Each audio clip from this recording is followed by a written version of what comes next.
Lalelani la bafethu ngitshela-ke mina ngeke nginifihlele. Izwe ladayiswa amaXhosa.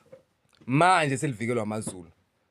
AmaXhosa asezonda amaZulu ngenxa yokuthi avikele izwe. And okukhulu futhi yazi amaZulu awavikeli KwaZulu Natal kuphela, ayivikela yonke iSouth Africa. Ayazama ngayo yonke indlela ukuthi asivikele.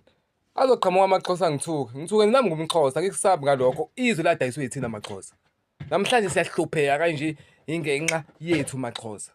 Lokho ukuthi uyanyanya onginyanya ifokofu. Hawu, iqiniso. Ngiyaxolisa ukuthuka inhlamba, kodwa iqiniso. Thina amaXhosa salidayisa leli zwe leli. Yabo.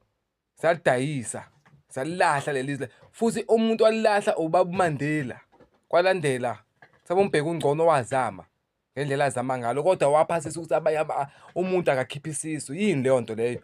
Eyiphi into eyenzile uZuma eronke? Aningitsheleni mina. Ingakho nize nimbhixe ngamagufta kuphela ngoba aniyazi into enoyisho ngaye eronke. uMandela uThabo Mbeki nangu wathi abantu abenza ama-abortion. Yinhle leyo nto. Ufuna ukubuza-ke wena mXhosa-ke ohlezi ulwela into engekho. Yinhle leyo nto. Ofisa ukwazi ngumXhosa ngizomshusela i-ID yami ngimsendele khona uzobona ngumXhosa. Ngeke mina ngini-defend sibheda sabheda vele. Namhlanje siyazama nathi amaXhosa ngala ukuthi lilungise leli zwe. Khona lamaXhosa lawa afuna liqhubeke destroyeka. Nimzwile Ramaphosa utheni manje? Nimzwile? Kodwa nibhizi niyavikela into engekho. Lalelani la uMandela waphuma ejele wakhishwa amaZulu, amaZulu ukuthi akaphumi. Wena mXhosa yini osokwayenzela amaZulu ehle? Hayi bo bafethu, musani nje kuba nje. Hawu, namhlanje nesithukela amaqiniso. Anginendaba. Iqiniso ngeke kushintshe lokho. AmaZulu ayazama ukuyivikela iSouth Africa. Ayelwela. Yithina amaXhosa esibhayizayo. Siyabhayiza. Yabo.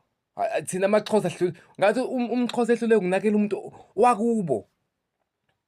Ebhizi ethukana nabantu, if ungasokanga ngathi uyinja kubona. Ngathi isilima somfana. Hayi bo kahleni nina. Fokofu. Ngiyaxolisa abafethu ukuthuka inhlamba kodwa fokofu.